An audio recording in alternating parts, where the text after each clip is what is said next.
म्हणले तुम्ही देवाकडे जाता पण प्रत्येकाचा भाव, प्रत्येकाच्या अंतकरणातला पुरुष मंडळी महिला मंडळीकडे लक्ष द्या. प्रत्येकाच्या अंतकरणातला हेतू वेगवेगळा आहे. कसा वेगवेगळा आहे बाबा? कुणाला घरी त्रास आहे म्हणून तो पंढरीच्या वारीला निघाला, पंढरीच्या वारीला निघाला. कुणाला तब्येत जास्त झाली, लोक म्हणतात वारीत खूप चालावं लागतं. लांबचं उदाहरण नाही सांगत आता महाराज. कुणाला वाटतं तब्येत कमी होईल म्हणून काही लोक वारीत जातात. काहीला वाटतं आता कलाकार मंडळी विशेषतः जातात 10-5 रुपये भेटतील म्हणून तुम्ही आणि मी वारीला जातो. म्हणजे प्रत्येकाचा हेतू भिन्न भिन्न आहे. काही म्हणले कमी भिशीत जास्त माल खायला भेटतो. काही लोक म्हणले, काही तर म्हणले महाराज इतके जवळचे गणेश महाराज भिशी द्यायचं कामच नाही, ते मागतच नाही, मग द्यायची कशाला? महाराजाचं दिवाला त्यांनी घेत नाही. लक्षात येतं? मला मागत नाही, द्यायचं नाही. लक्षात येतो? प्रत्येकाचा हेतू भिन्न भिन्न. काही लोक वारीपुरती माळ घालतात, काही लोक वारीपुरती माळ घालतात आणि लक्ष्म्यांच्या माळा तोडतात. महिला मंडळाच्या काय तोडतात आणि त्याला धरल्यावर पब्लिक चोप देते. काय देते? चोप देते. आणि त्याच्यातला एकदम म्हणतो, अरे हा चोर तर माळकरी आहे. माळकरी चोर नसतो, चोरानं वारीपुरती माळ घातलेली असते, हे ध्यानात असू द्या. तस आम्ही काय सप्त्यापुरते महाराज झालेलो नाही, आम्ही कंपल्सरीच महाराज आहोत.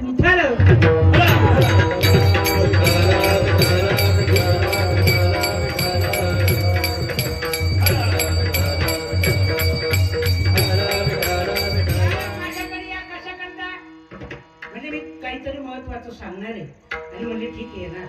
दुसऱ्या चरणात महाराज म्हणतात की तुम्ही माझ्याकडे येता पण अंतकरणात माझं नाव घेत नाही. म्हणजे मग देवा ज्ञानोबा तुकाराम हे नाव तुझंच आहे ना. म्हणजे घेता तुम्ही पण रस्ता कधी संपल, कधी दुपारचा विसावा येईल, कधी नाश्त्याचा विसावा येईल, कधी संध्याकाळच्या झोपीचा विसावा येईल, एवढे तुमच्या अंतकरणात तगमग असतील. भजनाची तुम्हाला गोडी म्हणजे महाराज काय भजनाची आम्हाला गोडी नाही माऊली महाराज? का गोडी नाही? अनादि संसार मानेच्या ठाई नित्य विषय भोगिले पायी, ते तसावले चित्ताच्या ठाई वारंवार देही सेविता.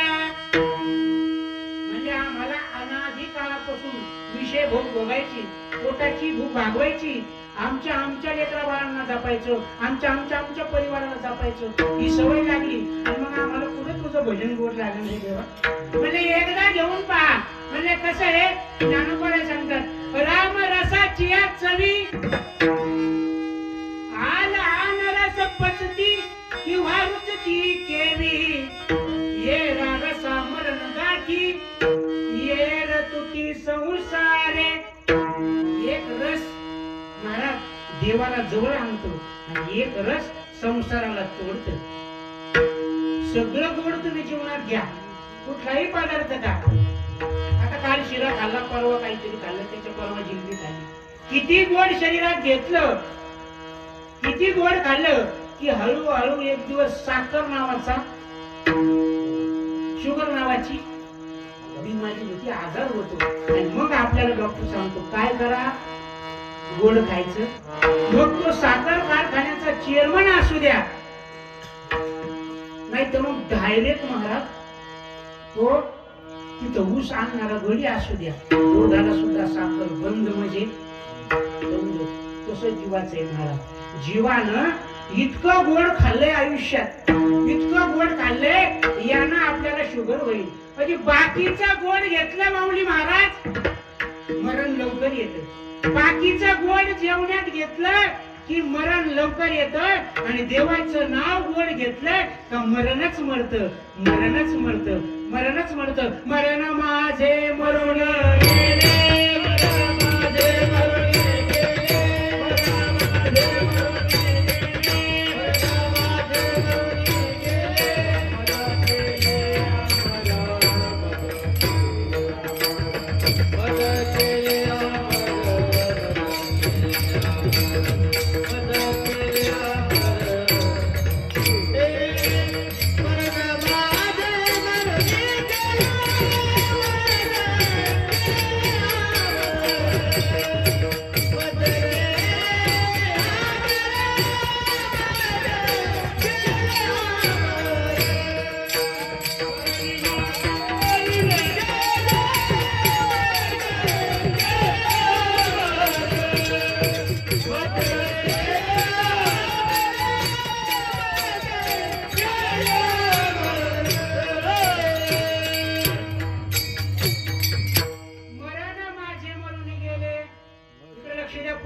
तुकोबारा आज आपल्याला पाहायला आहेत का? संत श्रेष्ठ तुकाराम महाराज डोळ्याला बघायला आहेत का? ज्ञानोबारा डोळ्याला बघायला आहेत का? मला सांगा, या मंडळींना जाऊन 700 750 400 450 वर्ष झाली.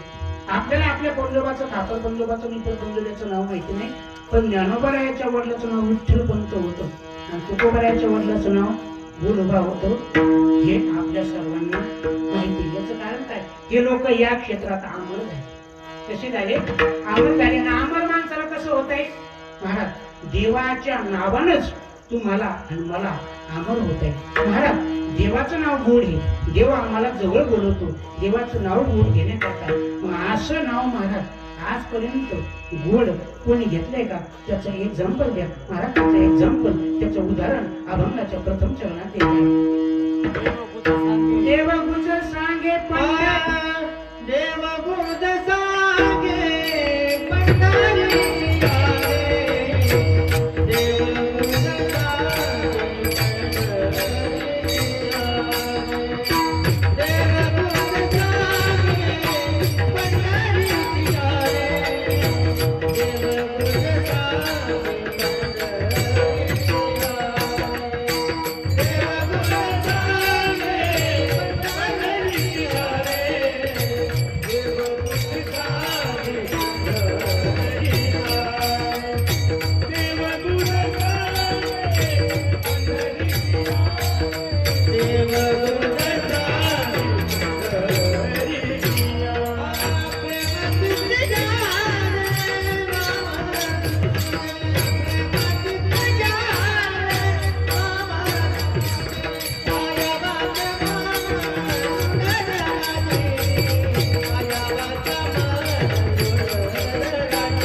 आणि घेतल्याच्या नंतर काय झालं? सगळ्यात मोठं उदाहरण पुढे आलं. एका स्त्रीचं, तिचं नाव आहे द्रौपदी. महाराज, द्रौपदीच्या जीवनातला प्रसंग, तिचे 5ही पती महाराज त्या ठिकाणी जुगार खेळता खेळता सर्व राज्य हरले. यात नवलले स्वतःच्या पत्नीला सुद्धा डावावर, महिला मंडळी स्वतःच्या पत्नीला डावावर लावलं आणि डावावर लावल्याच्या नंतर तो डाव सुद्धा ते हरले. आणि याचा परिणाम दुर्योधनाने मोठ्या आवाजात दुःशासनाला सांगितलं, हे दुःशासन, काय दादा? अरे जा, ती द्रौपदी बसलेली आत तिच्या आराम कक्षामध्ये जा, तिला घेऊन तिच्या केसाला धरून तिला ओढत भरभरीत या सभेत आण. मला उठला तू आणि तिच्या केसाला धरलं, ओढत तिला सभेत आणलं. सभेत काही एक माणूस नव्हता, एका चेनी मन व्यापारे, हे विश्वाची हो या संहारे. एक व्यक्ती युद्धात लाखो लोकांना मारीन अशी व्यक्ती समोर होती. त्यामध्ये होते पहिले महाराज द्रोणाचार्य, कृपाचार्य, भीष्माचार्य, बलाढ्य मंडळी, स्वतः त्या राज्याचे राजे धृतराष्ट्र आणि त्यानंतर हे 5 पांडव जे शक्तीनं युक्तीनं महाराज भरलेले पुरलेले होते. हे 5 जण समोर उभे. दुःशासनाने केस ओढत सभेत आणलं आणि भावाच्या पुढे ढकललं. सांगितलं, दुःशासन, हिची घाई करू नको, ही काय आपली आता वहिनी राहिलेली, आता ही आपली दाशी आहे. आपण जसा हिच्या बरोबर व्यवहार करायचा ना तसा करू मन मर्जीनं वागू. महाराज काय करायचंय दादा? हे करायचं काय म्हणले, हिला या भर सभेत विवस्त्र करायचं म्हणलं, हिच्या अंगावर कपडा ठेवायचा नाही. ते कुणी सांगितलं? परक्या माणसानं सांगितलं असतं तर तिलाही दुःख झालं नसतं. महाराज स्वतःच्या धीरानं काय सांगितलं, हिच्या अंगावरती वस्त्र ठेवायचं नाही. महाराज त्याने इकडे तिकडे बघितलं नाही आणि साडीला हात घालायला सुरुवात केली. महाराज द्रौपदीनं पाचही पतीकडे पाहिलं, एकही पती गगन महाराज एकही पती मान वर करून पाहत नाही. का? महाराज द्रौपदीला गावावर हारली होती त्यामुळे माना खाली. द्रौपदी उठली आणि महाराज त्या ठिकाणी गुरु द्रोणाचार्याच्या पायाला लागली, भीष्माचार्याच्या, कर्माचार्यांच्या पायाला लागली. सांगितलं, गुरुदेव तुम्ही आमचं सर्वस्व आहात, मी तुमच्या कुळाची त्या ठिकाणी कुलस्वामिनी आहे आणि तुमच्या समोर मला लग्न केलं जाईल हे तुम्ही उघड्या डोळ्यांनी पाहताल, हे चांगलं नाही, हे तुम्ही थांबवा. त्यांनी सांगितलं, आम्ही दुर्योधनाचं अन्न खाल्लेलं आहे आणि खाल्लेल्या अन्नाला जागलं पाहिजे, खाल्लेल्या अन्नाला जागलं पाहिजे. जर आश्रमात फराळ केला असेल तर आश्रमात कीर्तनाला असायला पाहिजे.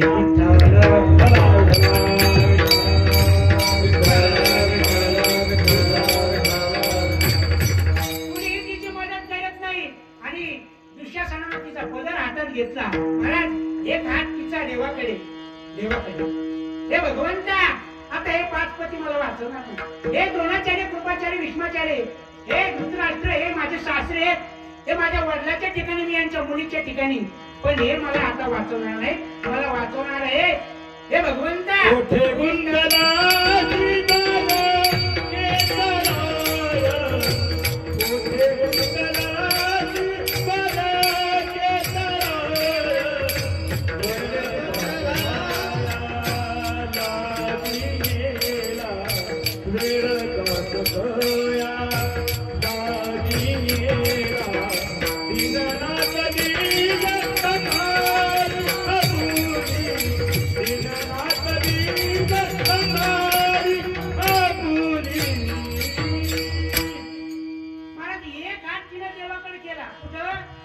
देवाकडे आणि एक हात पदराला. का हो? पदराला का? पदराचा जर हात काढला तर हा नराधम आपल्या अंगावरती वस्त्र ठेवणार नाही, ही 100% केला गॅरंटी. एक हात कुणाकडे केला? पहिल्या मंडळी बोला, देवाकडे केला. पण मला सांगा, देव कशाचा भुकेला आहे? देव भावाचा भुकेला आजी दुष्काळ तयाला. एका हाताने देव कधी येत नसतो. बाबा मी बरेच मनुष्य माझ्या जीवनात पाहतो. आमच्या रस्त्याला एक महादेवाचं मंदिर आहे आणि आपल्या आश्रमातून मी कधी कधी ऑब्झर्वेशन करत असतो. तिकडे लक्ष दे महाराज, पुरुष मंडळी ना काय, महिला मंडळी तुम्ही पुरुष मंडळीचं कधी अनुकरण केलं असेल कधी त्याला पाहिलं असं माऊली महाराज. हे मंडळी काय करते, गाडीवर चालता चालता कधी कधी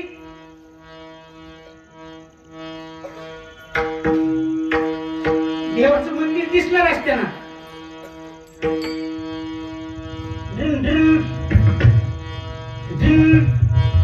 एका हाताने काय करते, द्रौपदीने सुद्धा एका हाताचा प्रयोग केला. पण देव काय येत, एका हाताने तो येत, टाळी एका हाताने वाजत.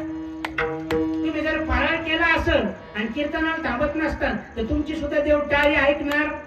हा जाऊ तुम्ही घरी जाऊ.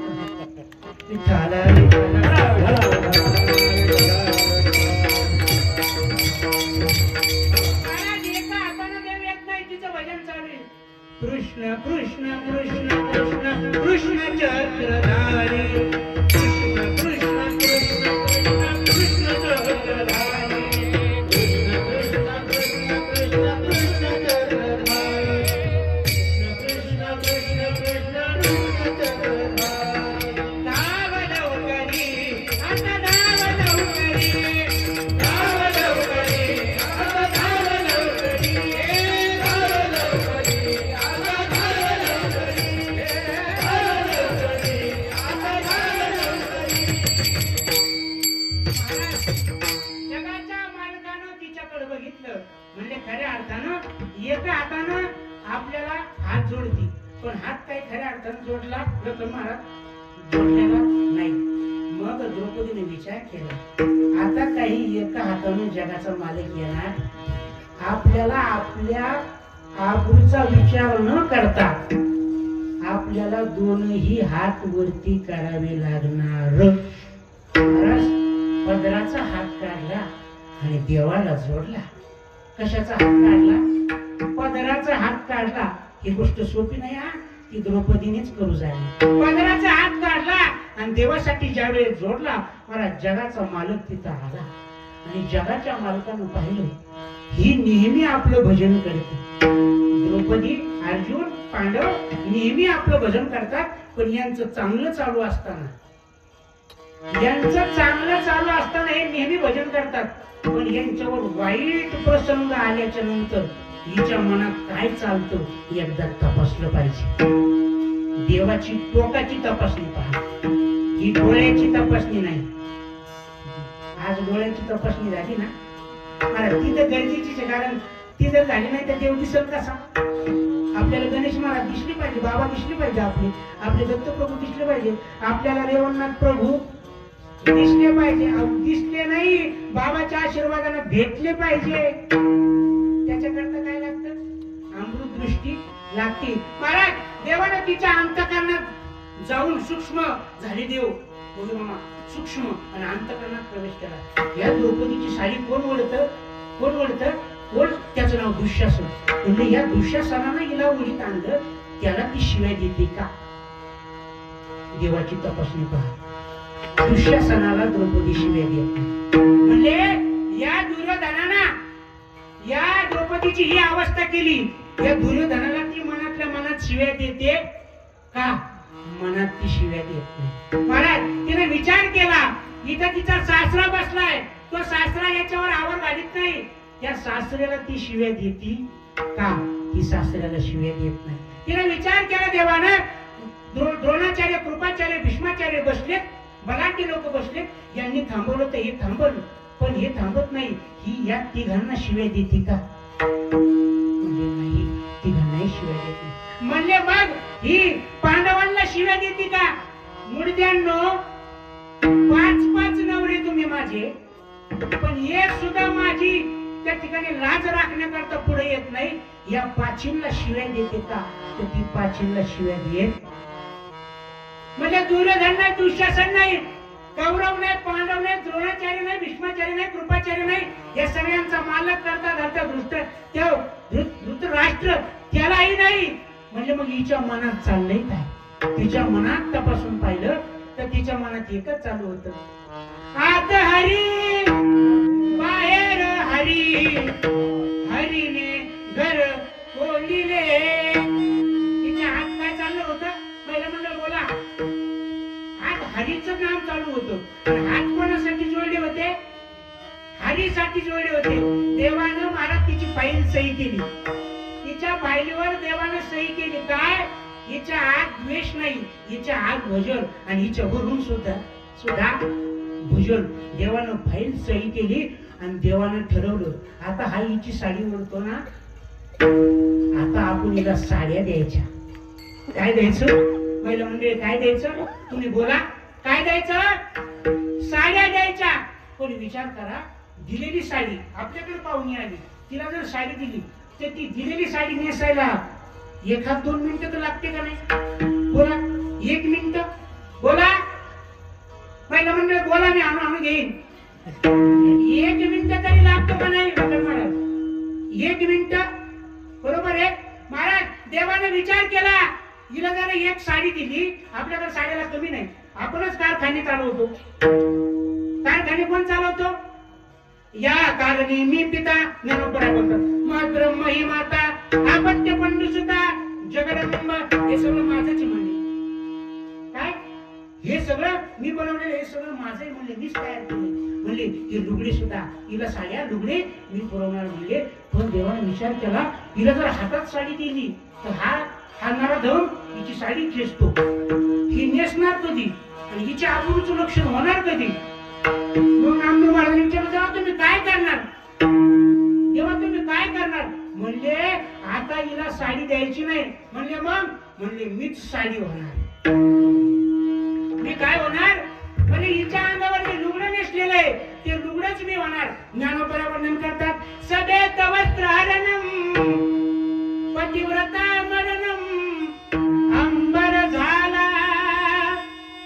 श्री कृष्ण. अंबर म्हणजे कपडा, अंबर म्हणजे वस्त्र, अंबर म्हणजे साडी, अंबर म्हणजे लुगडं. महाराज देवानं असं लुगडं सोडलं. देव स्वतः लुगडं झाला. नको आता काय, देव स्वतः लुगडं झाला आणि द्रौपदीच्या भोवती फिरू लागला. जसा माईकच्या भोवती असा फिरू लागला. आणि मग महाराज देव फिरायला लागल्यावर लुगड्याची काही कमी? हो बोला, देव फिरायला लागल्यावर लुगड्याची कमी नाही महाराज. पहिले लुगडं निघाला महाराज, त्याचा रंग गुलाबी. काय त्याचा रंग गुलाबी महाराज. ते ओढलं दुःशासन. दुसरा ज्याचा नाव महाराज, ज्याचा रंग भगवा, आणि ते नेसलं. देव फिरला आणि फिरवल्याच्या नंतर माऊली त्या दुःशासनानं ते लुगडं वाढता वाढता त्याला त्या लुगड्याचं सूत इतकं भावलं महाराज, ते त्या सुतातच गुंतलं. ती साडी वळायची विसरूनच गेलं. कशात गुंतलं? महिला मंडळ, तिथे सुतात गुंतलं आणि ते सूत बघू लागलो. मी माझ्या आयुष्यात असं लुगडं बघितलं. ती भगवं लुगडं गेलो, लाल रंगाचं लुगडं आलं. त्याने त्याला पाहिलं. अरे म्हणले त्याचं सूत चांगलं होतं, याला इतका सुगंध आहे. म्हणले याला इतका सुगंध येतो कुठून? देव म्हणला अरे सगळ्याचा मालक, सगळ्याचा मालक, सगळं करता का? अरे म्हणले मीच आहे, याला सुगंध देणारा सुद्धा मीच. म्हणजे महाराज त्याने सुगंधात एक लुगडं गेलो. त्याची विल पॉवर कमी व्हायला लागली. कोणाची? दुःशासनाची. ते भुलायला लागलं ना. कधी रंगाला भुललं, कधी सुताला भुललं महाराज, आणि कधी माऊली त्या सुगंधाला भुललो. आणि असं करता करता महाराज त्यानं 999 लुगडे ओढले. किती? 1 2 नाही, 999 लुगडे ओढले. आणि लुगडे ओढल्याच्या नंतर माऊली महाराज शेवटचं लुगडं 999 लुगडे संपले. तो गामागुण झाला, गाण्याला झाला. त्याला दाप लागली, खाली पडायची वेळ आली. पण महाराज तो सुद्धा विषयी वृत्तीचा होता. कसा होता?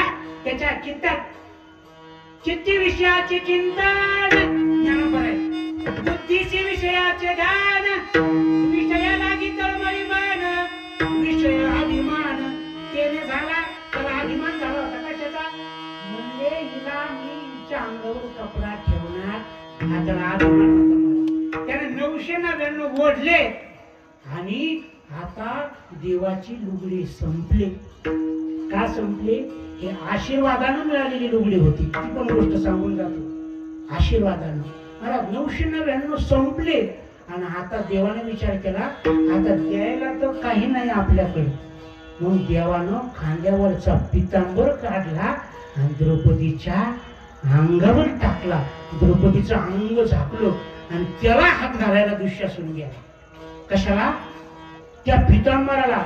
मग भीष्माचार्य उठले. हे दुःशासन, काय पितांबर? का? म्हणले याला हात लावायचा नाही. म्हणले का? म्हणले हे लुगडं, ही साडी. म्हणले मग हे काय? म्हणले याला लई चमक आहे. म्हणले हे देवाचा. याला जर हात लावला, हात नाही, याला जर दुरून जरी टच केलं तर पांडव आणि कौरव इतकंच राख होती. आणि तुमच्या कुळाला दिवा लावायला सुद्धा कोणी राहणार नाही. याला हात लावायचा नाही. हे शब्द ऐकले आणि दुःशासन माग सरला आणि देवानं पितांबर गुंढाळला. महाराज द्रौपदीच्या लज्जेचं रक्षण झालं. बोला, द्रौपदीच्या लज्जेचं रक्षण झालं. कशामुळे झाले? कशामुळं महाराज? प्रेम चित्ती घ्या रे नाम माझे. तिनं देवाचं नाव मनाने घेतलं, चित्ताने घेतलं. त्याचा फायदा झाला महाराज. तिची बरसरे तिची लुटणारी आबरू होती ती वाचली महाराज. ज्ञानोबा अर्जुनालाही हेच सांगतात. तो म्हणे मीच करी माझे भजनी प्रेम धरी, मग सर्वत्र नमस्कारी मज एक ते. तू एक कर अर्जुन, काय कर? माझं भजन कर. मग माझं भजन तुम्ही केलं, तू तुझ्या मनाला मी समज आणि माझंच मन येते असं भजन कर. एक दिवस तुझी पूजा होईल. एक एकच लीला तरले जे सर्व भारे मज भजले ते आईलच तडी सरले माया जाळ. काही लोक म्हणले देवाकडे जाण्यासाठी बऱ्याच दुःखाच्या नद्या गुरु सागर ओलांडावे लागतात. देव म्हणले अहो तुमचा पाय सुद्धा भरू देणार नाही, तुम्हाला अलगत नदीच्या पलीकडे. म्हणजे कसं शक्य आहे? पाय तर भरतीलच ना, कारण तिथं काय होडी चालत, तिथं काय नाव चालत. म्हणजे मग अरे म्हणजे मी तुम्हाला खांद्यावर घेतल्यावर, मी तुम्हाला डोक्यावर घेतल्यावर तुमचे पाय भरतीलच कसे? विठाला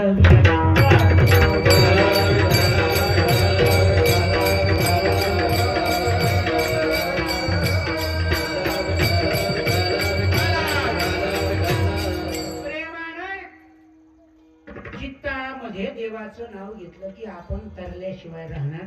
हे जग जे आहे उदाहरण द्रौपदीचं. आणि द्रौपदीला 999 साड्या का पुरवल्या बाबाजी? 1 मिनिटात सांगून.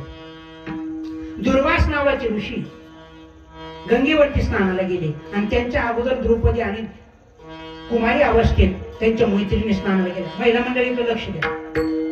कुमारा अवस्थेत द्रौपदी तिच्या मैत्रिणी सोबत स्नानाला गेली आणि स्नान करत असताना, खेळत असताना, बागडत असताना, इकडे लक्ष द्या, इकडे लक्ष द्या. बागडत असताना, पाण्यात खेळत असताना दूर आपल्या नजरेला दिसतील अशा अंतरावर दुर्वास ऋषी माऊली स्नानाला आले. भोगी मामा स्नानाला तांदूळवाडीकडे स्नानाला आले आणि हे द्रौपदीनं पाहिलं. कोणी पाहिलं? द्रौपदी. दुर्वास शब्दाचा अर्थ काय लोकन महाराज? दुर्वास शब्दाचा जो लोकांपासून दूर वास करतो त्याचं नाव दुर्वास. स्नान करता पाण्याच्या वेगामध्ये प्रचंड वेग पाण्याचा, त्यामध्ये ते जे महाराज लंगोटी घालून स्नानाला गेले होते बाबा, ती लंगोटी वाहून गेली. मोठी महाराज ती लंगोटी वाहून गेली आणि त्यांना पाण्यातून बाहेर यायला लाज वाटायला लागली. कुणाला? त्या साधूला. ते थोडस पुढे यायचे आणि इकडं तिकडं पाहायचे. त्यांना मनाला वाटायचं कुणी मनुष्य तर नाही, कुणी स्त्री तर नाही, कुणी छोटासा मुलगा तर नाही, कुणी वृद्ध व्यक्ती तर नाही, जो आपल्याला बघत 4 वेळेस यायचे आणि परत पाण्यात जायचे. कमरेपर्यंत पाण्यात पुढे यायचे, परत पाऊल मागे घ्यायचे. का? लाज वाटायची. थोडं पुढे आले, विचार केला स्त्री नाही, पुरुष नाही, आव्हान नाही, कोण नाही इथं. आपण जाऊ आणि आपलं वस्त्र परिधान करू. कारण काठावर वस्त्र होतेच ना. काठावर वस्त्र नव्हते का? पहिल्या मंडळी त्यांचे ठेवलेले वस्त्र होतेच ना, नवे घालायचे. त्यांनी विचार केला, माऊली विचार केला, आता आपण जाऊ. पण महाराज त्यांनी विचार केला, नाही तर मनुष्य पण पशु पक्षी आपल्याला बघतील ना, आणि आपल्याला बघितल्यावर उद्या काय म्हणतील, आपल्याला काय म्हणतील, आपल्याला लज्जा धरली पाहिजे. ते पाण्यातून येत नाही. अर्धा तास झाला, पाऊण तास झाला, 1 तास झाला, सव्वा तास झाला. द्रौपदीने निहाळून पाहिलं. द्रौपदीचं स्नान पूर्ण झालं. द्रौपदी काठावर आली आणि द्रौपदीने विचार मनात केला आणि देवाचं भजन केलं. देवा, आणि हे दुर्वास, हे साधू, इतके मोठे साधू, हे इतका वेळ पाण्यामध्ये काय करतात? तुझा जप करावं म्हणतात तर त्यांचे डोळे झाकलेले, ते हातानं पाणी त्या ठिकाणी अर्जन करत नाही. मग हे काय थांबले असतील? तिनं मला मनात विचार केल्यावर तिच्या मनात आलं, ना जाणू यांच्या अंगावरचं वस्त्र जर वाहून गेलं असेल आणि यांना जर पाण्यातून बाहेर येण्याकरता लज्जा वाटत असेल तर, हा प्रश्न तिच्या मनात पडला. आणि गुरुजी, आणि पडल्याच्या नंतर तिने विचार केला, आपण सामान्य जीवाला कधीही मदत करू, पण संत दर्शन, संत भेट आपल्या जीवनामध्ये फार बहु अवघड आहे. संत भेटी परिजन केली, परिजन केली. महाराज तिनं काय केलं? तिचं जी महाराज ओढणी होती त्या ओढणीचा एवढा तुकडा फाडला आणि त्या साधूकडे टाकला पाण्यात. आता पाणी साधूकडे वाहत होतं, त्याच्यामुळे तुकडा साधूकडे जायचा. पण पाण्याचा वेग जास्त असल्यामुळे पहिला तुकडा पाण्याच्या प्रवाहात साधून धरणार म्हणलं कीच पहिला म्हणजे ते हात घालणार की निघून गेला माऊली. महाराज दुसरा तिनं पाठवला, दुसरा तुकडा पाठवला आणि दुसरा पाठवल्याच्या नंतर यांनी त्याला हात लावणं बरोबर ते हात झिरून गेला पाण्यात, हात गेला तो वर आलाच नाही. तिने तिसरा पाठवला. महाराज तो धारणार म्हणल्यावर तर त्याला छिद्र पडलं, ते थोडस हाताला आलं, बाकीचं वाहून गेलो. चौथा शेवटचा राहिला तिनं हातात घेतला आणि त्याला विनंती केली, हे देवा, हे जर देव त्या साधूला मिळालं नाही तर त्यांच्या लज्जेचं रक्षण होणार. हे कुणी सांगितलं? द्रौपदीनं देवाला सांगितलं. महाराज तो तुकडा, देवा तुला शपथ आहे माझी, या साधूचं रक्षण कर, नाही तर माझे इतकं वाईट कोणी नाही. हा तुकडा सोडून गेला. मला तो तुकडा साधूच्या हाताला, मंडळी तो तुकडा साधूच्या हाताला लागला. साधूना तो येडा वाकडा गुंडाळला, आपल्या लज्जेचं रक्षण केलं, पाण्याच्या बाहेर आले, आपली जी मूळची लंगोटी होती, जे कपडे होते, जे वस्त्र होते ते घातले आणि तो तुकडा हातात घेतला आणि देवाला सांगितलं, हे देवा, ही तुकडा पाठवणारा कोणीतरी आहे, पण त्यानं मला वाईट वाटू नये म्हणून गपचूप लपून हे तुकडे माझ्याकडे कपड्याचे पाठवले. देवा त्याला मी बघितलं किंवा तिला मी बघितलं आणि तिला कुणी बघितलं? पैसा माणसा माझारी कोण व तुम्ही अवधारी, मशकाला कोणी ब्रह्मावेरी, ग्राशिता तोमी, म्हणजे या सगळ्या आकाशाला पोटात साठवणारा, आकाश जयाची पोटी सामावले, ऐसा पारू जो काळू तोमी म्हणे लक्ष्मी निळू, की पुढती सृष्टीचा मेळू, सृजिता तोमी म्हणजे जन्माला घालणारा मी, पोषण करणारा मी, नाश करणारा मी. म्हणजे तिला कोणी बघितलंय? तिला देवा तू बघितलंय. मग साधून विनंती केली, काय? देवा ऐक, तिला तू पाहिलं, तिला मी पाहिलं नाही, माझी एक विनंती. साधूच्या विनंतीला मानली. काय कर, मला जशी गरज असताना तिनं हा वस्त्राचा तुकडा पुरवला, तस त्याला ज्यावेळेस किंवा तिला ज्यावेळेस वस्त्राची गरज पडेल त्यावेळेस वस्त्र तू पुरवायचं. हे कुणी सांगितलं? देवानं मनानं पुरवलं नाही द्रौपदीला लुगडे, मनानं पुरवले नाही. साधून शपथ घातली होती, काय? की देवा हिला याच्यात जितके धागे आहे या तुकड्यात तितके लुगडे पुरवायचे. त्या धाग्यात, त्या तुकड्यात 999 दोरे होते, 999 धागे होते. आणि म्हणून देवानं द्रौपदीला 999 लुगडे पुरवले. किती पुरवले? 999. आणि मग महाराज 999 पुरवल्याच्या नंतर लुगडे संपले, साधूची विल पॉवर संपली. मग काय द्रौपदीला नग्न होऊ देता का? देवानं सांगितलं, आता आपण आपली पॉवर चालवायची आणि तिच्या अंगावर काय टाकायचं? मला तिच्या अंगावर मला पितांबर टाकला. हे जग जाहीर. हे कशानं घडलं? मी काय दृष्टांत सांगितला? प्रेम चित्ती घ्या रे नाम माझे. प्रेमानं चित्तानं देवाचं नाव घेतलं की जगाचा मालक काहीही करायला तयार होतो. पण त्याचं नाव फक्त तोंडाला घेऊन चालत नाही, अनेक काही इंद्रियांनी आणि अनेक काही साधनांनी घ्यावं लागतं. ते महाराज अभंगाच्या दुसऱ्या